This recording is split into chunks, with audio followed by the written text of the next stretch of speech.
Hello. ये सांख्य दर्शन के ऊपर उसके सामान्य परिचय के ऊपर मेरा दूसरा व्याख्यान मैं अपलोड कर रही हूँ। और पहले व्याख्यान में भी मैंने जैसे इसके जो बेसिक कॉन्सेप्ट्स हैं, इनफैक्ट इनका जो मूलभूत उद्देश्य है इन दोनों व्याख्यानों का, वो थर्ड ईयर स्टूडेंट्स को सांख्य दर्शन के जो प्रत्यय हैं जो कि उनके कोर्स को कंप्राइज करते हैं उससे अवगत करवाना है, उससे अप्राइज करवाना है। क्योंकि अब यहाँ पे ये नहीं समझना चाहिए कि कोई मतलब आप लोग दर्शन से अपरिचित होंगे, लेकिन फिर भी क्योंकि दर्शन थोड़ा सा अमूर्त विषय हो जाता है, तो इसलिए ये एक तरह से ओरिएंटेशन या स्टूडेंट्स का करना आवश्यक होता है। क्योंकि जनरली इन कॉन्सेप्ट्स को हम डे टू डे लाइफ में इतना डिस्कस नहीं करते हैं। तो ये मैंने अपने पहले वाले व्याख्यान में आप लोगों को बताया था कि सांख्य जो है दो मूल तत्वों को स्वीकार करता है और उनके आधार पर जगत की या सृष्टि की व्याख्या करता है। और वो दो मूल तत्व कौन से हैं? प्रकृति और पुरुष। और ये भी मैंने बताया था कि ये जो दो मूल तत्व हैं कैसे तत्व हैं? नित्य तत्व हैं और निरपेक्ष तत्व हैं। अब यहाँ पे वापस एक बात ये मैं एम्फसाइज करना चाहूँगी कि जैसे आप दर्शन में विदाउट अंडरस्टैंडिंग द टर्मिनोलॉजी, जो दर्शन की शब्दावली है उसके अर्थ को समझे बिना आप उसमें प्रोसीड नहीं कर सकते, उसको आगे आप समझ नहीं सकते हैं। जैसे मैंने यहाँ पे कहा कि जो पुरुष और प्रकृति है वो दो नित्य तत्व हैं, निरपेक्ष तत्व हैं। तो नित्य का और निरपेक्ष का जब तक आपको तात्पर्य समझ में नहीं आएगा तब तक आप इस व्याख्यान को, इस लेक्चर को आप समझ ही नहीं सकते हैं। तो निरपेक्ष और नित्य का मतलब ये है, हालांकि फर्स्ट ईयर में हम पढ़ चुके हैं, लेकिन फिर भी जैसे नित्य का मतलब होता है, अंग्रेजी में इसको इटर्नल कहते हैं, और जिसकी ना तो उत्पत्ति होती है ना विनाश होता है, उसको हम नित्य तत्व कहते हैं। और निरपेक्ष का मतलब ये होता है, अंग्रेजी में इसको एब्सोल्यूट कहते हैं। और निरपेक्ष का तात्पर्य ये है कि जैसे प्रकृति और पुरुष के कॉन्टेक्स्ट में हम देखें, इनके रेफरेंस में देखें, तो निरपेक्ष का तात्पर्य क्या हुआ कि प्रकृति और पुरुष जो है परस्पर एक दूसरे के कारण रूप में नहीं है। अर्थात ना तो प्रकृति ही पुरुष का कारण है, ना ही पुरुष प्रकृति का कारण है, and at the same time ना ही कोई अन्य वस्तु इनका कारण है। अर्थात प्रकृति और पुरुष हमारे सामने जो सांख्य दर्शन में प्रस्तुत होते हैं वो किस रूप में प्रस्तुत होते हैं? निरपेक्ष तत्वों के रूप में प्रस्तुत होते हैं। तो ये एक चीज़ बहुत अपने दिमाग में क्लियर होना चाहिए कि जो प्रकृति पुरुष दो तत्व अर्थात दर्शन जो इसकी बेसिक मेटाफिजिकल स्टैंड पॉइंट हुआ, या जो इसका मूलभूत तत्वमीमांसीय पोजीशन सांख्य दर्शन की देखें तो क्या क्या हमारे सामने प्रस्तुत होती है? एक द्वैतवादी दर्शन के रूप में स्थापित होता है। द्वैतवादी मतलब दो तत्वों, दो प्रकृति और पुरुष, और इनके आधार पर जगत की व्याख्या करना। फिर दूसरा कि ये निरपेक्ष है, नित्य है, ये भी मैंने आपको बता दिया। और नित्य इसलिए है क्योंकि ये कार्य रूप पदार्थ नहीं है, ना तो प्रकृति कार्य रूप पदार्थ है, ना पुरुष कार्य रूप पदार्थ है, तो ये इनका विनाश नहीं हो सकता। नित्य का बाय डेफिनेशन इटर्नल, और नित्य means that which can not be created and that which can not be destroyed, जिसकी ना तो उत्पत्ति हो सकती है और ना ही जिसका विनाश हो सकता है, उसको अपन नित्य तत्व कहते हैं। तो प्रकृति नित्य, प्रकृति और पुरुष नित्य हैं और नित्य तत्व हैं और निरपेक्ष तत्व हैं। और दूसरी बात इसमें जो है कि जो प्रकृति है वो कैसी है? वो तो विकारशील उसको बताया गया है, और पुरुष जो है वो निर्विकारी तत्व के रूप में सामने आता है। हालांकि ये तो एक जस्ट इंट्रोडक्शन है, परिचय है, इस पर्सपेक्टिव में आपको पढ़ना है। बाकी इनका डिटेल्ड एनालिसिस जो है वो हम जैसे जैसे कारिकाएँ आएंगी, हमारे कॉन्सेप्ट्स आएंगे, उसमें हम डिटेल में इनकी एनालिसिस करेंगे। पुरुष और प्रकृति की यहाँ पे आपको ये बस समझना पर्याप्त है कि प्रकृति को, ये आप अपने दिमाग में रखिए कि प्रकृति जो है वो विकारशील स्वीकार करी गई है और पुरुष को निर्विकारी स्वीकार करा गया है। अब यहाँ दूसरी बात इसमें जो है कि जैसे प्रकृति को, ये भी मैंने बताया था कि प्रकृति जो है वो कारण रूप में स्वीकार करी गई है। इस जड़ जगत के कारण के रूप में प्रकृति को स्वीकार करा गया है, उसके उपादान कारण के रूप में स्वीकार करा गया है। अर्थात प्रकृति, अव्यक्त, प्रधान, उपादान, कारण, ये सारे जो हैं पर्यायवाची के रूप में हम प्रयुक्त करते हैं। अब प्रकृति क्या है? जितना भी जो समग्र जड़ जगत है, जड़ जगत मतलब the world in which we are living, ये जो जिस जगत में हम स्थित हैं वो जड़ जगत है। तो प्रकृति को इस जड़ जगत के कारण के रूप में जो है सांख्य स्वीकार करता है। अब इस जड़ जगत में देखें तो नेचुरली इस जगत में हम इसकी अर्थात ये जड़ जगत क्या हुआ? प्रकृति कारण हुई, जड़ जगत उसका विकृति हुई, उसका विकार हुआ, उसका कार्य हुआ। अर्थात विकृति, विकार, कार्य, ये भी एक पर्यायवाची रूप में शब्द जो है वो प्रयुक्त किए जा सकते हैं। कहीं किसी किताब में विकृति लिखा हुआ होता है, किसी किताब में विकार लिखा हुआ होता है, तो हमको उससे कन्फ्यूजन नहीं होना चाहिए। विकृति, विकार, कार्य, they all mean one and the same thing. अर्थात इफेक्ट जिसको अंग्रेजी में कहते हैं इफेक्ट और हिंदी में कहते हैं कार्य, उस रूप में इसको प्रयुक्त करते हैं। तो अर्थात सांख्य में जो जड़ जगत है उसका उपादान कारण या उसका कारण क्या हुआ, प्रकृति हुई। और अब क्योंकि जड़ जगत में अपन रिफ्लेक्ट करें या इस पे अपन सोचें, तो जड़ जगत में कितनी सारी विकृतियाँ हैं, कितने सारे कार्य, असंख्य कार्य हैं। अर्थात कार्य रूप पदार्थ से मतलब क्या होता है कि जैसे मेज है, कुर्सी है, पंखा है, पेड़ हैं, पौधे हैं, नदी, असंख्य कार्य रूप पदार्थ हैं, असंख्य विकृतियाँ हैं इस जगत की। और तो इस प्रकार से प्रकृति मूल कारण, जड़ जगत उसका कार्य या उसकी विकृति, जिसमें कि असंख्य विकृतियां हैं। किंतु हमको जो यहाँ चीज़ समझनी चाहिए वो ये कि सांख्य इन असंख्य वृत्तियों को, इन असंख्य कार्य रूप पदार्थों को केवल 23 तत्व रूप पदार्थों में समाहित कर देता है। अर्थात कि जैसे, और वो 23 तत्व रूप पदार्थ कौन से हैं? एक तो जैसे जो पहला आता है वो महत आता है या महतत्व आता है, दूसरा अहंकार आता है, और तीसरा इसमें 5 ये सूक्ष्म तन्मात्र आते हैं, जिसमें कि स्पर्श है, रूप है, रस है, गंध है। शब्द, स्पर्श, रूप, रस, गंध, ये 5 जो हैं सूक्ष्म तन्मात्र इसमें स्थापित किए गए हैं। और 5 स्थूल पदार्थ स्थापित किए गए हैं, स्थूल तत्व, जिसमें कि जल है, पृथ्वी है, अग्नि है, वायु है, आकाश है। और इसके अलावा इन्होंने 11 इंद्रियों को माना है, जिनको कि एकादश इंद्रियां कहते हैं। एकादश इंद्रियों में क्या आ जाता है? 5 ज्ञानेंद्रियां इंद्रियां आ जाती हैं, 5 कर्मेंद्रियां आ जाती हैं और 1 मन आ जाता है। तो इस प्रकार से जगत की असंख्य विकृतियों को सांख्य दर्शन इन मूल 23 तत्वों में समाहित कर देता है।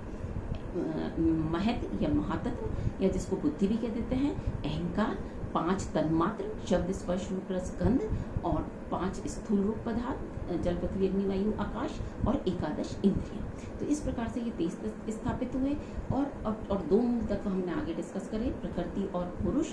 तो इन 23 तत्व प्लस ये 2 मूल तत्व, इस तरह से जो शेश्वर सांख्य है उसमें जो तत्वों की समग्र संख्या या टोटल जो उनकी संख्या हो जाती है वो कितनी हो जाती है?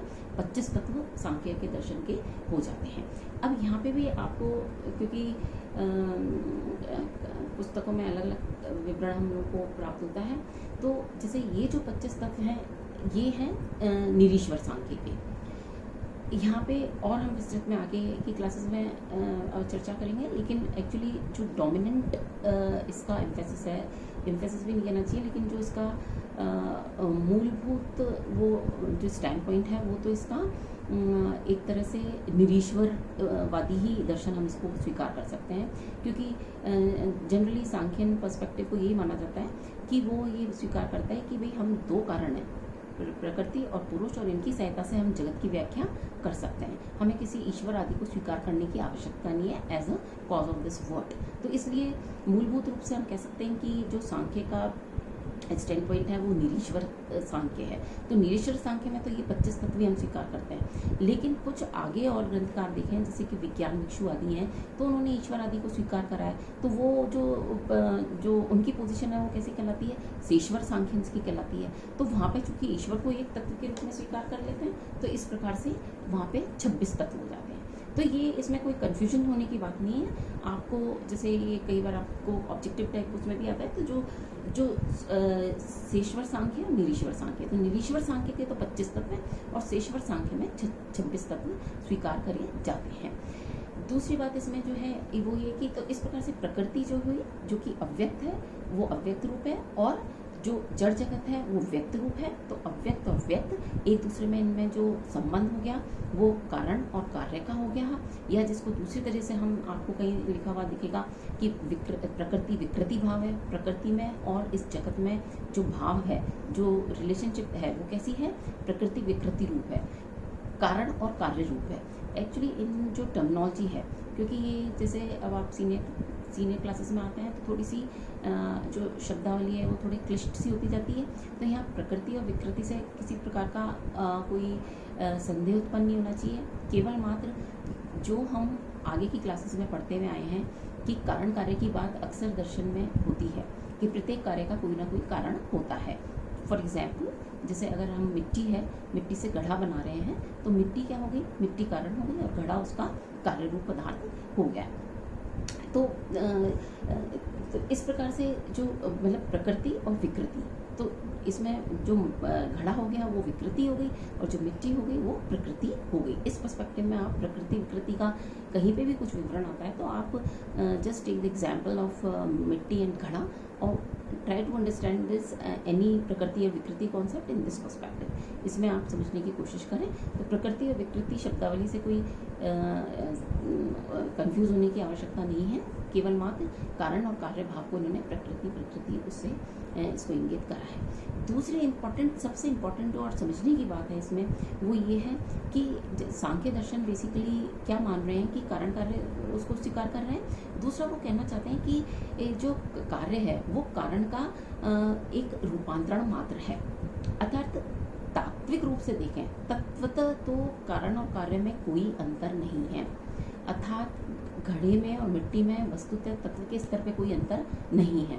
केवल जो मटकी है वो मिट्टी से उसका रूपांतरण हो जाता है। तो इसलिए वो कहना चाहते हैं, अब इसको प्रकृति विकृति के कॉन्सेप्ट में देखें या कारण और कार्य के रूप में देखें तो वो ये कहेंगे कि जो विकृति है वो प्रकृति का एक रूपांतरण मात्र होती है। बाकी तात्विक रूप से देखा जाए तो प्रकृति और विकृति में कोई अंतर नहीं होता। और इसी अर्थात एक तरह से हम दूसरी तरह से इसको समझना चाहें तो ये कह सकते हैं कि जो सांख्य दर्शन है they assert the identity of cause and effect. कारण और कार्य में वो एक तादात्म्य को स्थापित करते हैं। तादात्म्य वापस एक शब्द आया, तादात्म्य का अंग्रेजी में इसको आइडेंटिटी कहते हैं, अर्थात वही कहने का तात्पर्य है कि कार्य वस्तुतः अपने कारण से भिन्न नहीं है। तादात्म्य मतलब एक और दूसरा हिंदी वर्ड इसमें अपन इस्तेमाल कर सकते हैं, अभिन्नता, अर्थात वो इसको cause is non different from its effect, अर्थात कारण और कार्य में वस्तुतः तात्विक स्तर पर कोई अंतर नहीं है, ये वो स्थापित। अब यहाँ पे इसमें और जो ज़्यादा महत्वपूर्ण बात इसमें समझने की है वो क्या है, इसके द्वारा वो इंगित बताना क्या चाहते हैं कि सांख्य ये कहना चाहते हैं कि चूँकि कार्य जो है वो कारण का केवल रूपांतरण मात्र है, इसलिए अपनी उत्पत्ति से पूर्व भी वो कारण के रूप में सत्य है। और टेक्निकली इस सिद्धांत को सांख्य दर्शन में सत्कार्यवाद की संज्ञा दी जाती है। अब इसका और व्याख्या करें तो इसका तात्पर्य कहना क्या चाह रहे हैं, सांख्य सिंपल सी बात है कि भारतीय दर्शन में कारण कार्य के संबंध को लेकर कुछ विवेचना हुई है तो मूलभूत प्रश्न जो उसमें निहित है, इम्प्लिसिट है, वो ये पूछा जाता है कि क्या कार्य कारण में पहले से विद्यमान रहता है अथवा नहीं रहता। तो जो दर्शन इसको ये अस्वीकार करते हैं कि कार्य कारण में पहले से विद्यमान नहीं रहता, वो तो माने जाते हैं असत्कार्यवादी, जैसे कि न्याय दर्शन आदि। लेकिन जो ये स्वीकार करते हैं कि कार्य कारण में पहले से विद्यमान रहता है वो स्वीकार करें, उनको कहा जाता है सत्कार्यवादी। तो जो दर्शन हम पढ़ रहे हैं सांख्य दर्शन, वो बेसिकली सत्कार्यवादी दर्शन है, अर्थात वो ये स्वीकार करता है कि कार्य जो है कारण में पहले से विद्यमान रहता है। तो और इस सत्कार्यवाद को एक्चुअली समझना बहुत ज़्यादा आवश्यक है, क्योंकि पूरा सांख्य दर्शन जो है वो इस सत्कार्यवाद के कॉन्सेप्ट पे ही बेस्ड है। और वो कैसे बेस्ड है कि जैसे हमने कारण कार्य की बात करी, आगे हमने डिस्कस करा कि प्रकृति जो है उपादान कारण है इस विकृति का, जो जड़ जगत रूप विकृति है उसकी। तो अर्थात सत्कार्यवाद के द्वारा वो क्या बताना चाह रहे हैं, क्या स्थापित करना चाह रहे हैं कि ये जो जड़ जगत है, जो विकृति रूप है, वो सत्कार्यवाद के थ्रू उन्होंने क्या इस्टेब्लिश करा कि ये अनमैनिफेस्टेड फॉर्म में पहले से ही प्रकृति में विद्यमान रहता है, एक अव्यक्त अवस्था में पहले से ही विद्यमान रहता है, अर्थात कार्य कारण में पहले से ही अव्यक्त अवस्था में विद्यमान रहता है। ये जो जड़ जगत जो कार्य रूप है ये पहले से ही जो मूल कारण है प्रकृति, उसमें अव्यक्त अवस्था में विद्यमान रहता है। फिर आगे के जैसे आपकी और जो कॉन्सेप्ट्स आएंगे उनमें एक सृष्टि प्रक्रिया सांख्य की आएगी, तो उसके द्वारा वो समझाने की कोशिश करेंगे कि किस प्रकार से जो ये कार्य जड़ जगत जो कि अव्यक्त अवस्था में प्रधान में या प्रकृति में रहता है, किस प्रकार से व्यक्त होता है। तो वहाँ पे फिर हम देखेंगे कि किस प्रकार से सांख्य दर्शन जो है ये समझाने की कोशिश करता है कि प्रकृति और पुरुष के संयोग से सृष्टि प्रक्रिया शुरू होती है और ये जड़ जगत जो है ये व्यक्त अवस्था में आ जाता है। तो यहाँ पे लेकिन सत्कार्यवाद के कॉन्सेप्ट को समझना बहुत ज़्यादा आवश्यक है। पूरा जो सांख्य दर्शन है वो पूरा सत्कार्यवाद पे बेस्ड है। इसलिए जैसे जो भी हमारे कॉन्सेप्ट्स आए, प्रकृति का आया, पुरुष का आया, और उसी को हमने अव्यक्त कहा, व्यक्त कहा, कारण कार्य संबंध कहा, और इसके अलावा त्रिविध दुख और बंधन, मोक्ष, व्यक्त, अव्यक्त, ये सारे जो कॉन्सेप्ट्स हैं वो आपके कोर्स को कंप्राइज करते हैं। आप अपना मैं PDF फॉर्म में आपके सिलेबस भी अपलोड कर दूंगी, और आप खुद भी स्वयं भी देखिए अपने सिलेबस में। तो एक्चुअली आपका जो कोर्स में हमको ये सारे कॉन्सेप्ट्स, और आपको ये भी लगेगा क्योंकि असल में जैसे जो बातें मैंने अभी कही हैं, आपको आगे की कारिकाओं में मूलभूत रूप से बस इसका एक इलाबोरेशन होता जाएगा। मूलभूत पोजीशन जो है वो तो यही है। अब हम जो मैं नेक्स्ट, हालांकि आपकी ये 90 नंबर की कारिका है सत्कार्यवाद से संबंधित, लेकिन मैं जो स्टूडेंट्स को पढ़ाती हूँ तो मैं सबसे पहले हमारा जैसे त्रिविध दुख से शुरू होता है, लेकिन मैं सबसे पहले जो ये सत्कार्यवाद से संबंधित कारिका है वो पढ़ाती हूँ, क्योंकि पूरा दर्शन, पूरा जो सांख्य बेस्ड है वो इस पे सत्कार्यवाद पे ही बेस्ड के सिद्धांत पे बेस्ड है। तो हमारा जो नेक्स्ट लेक्चर होगा उसमें मैं आपको सत्कार्यवाद के सिद्धांत को समझाऊंगी। Thank you.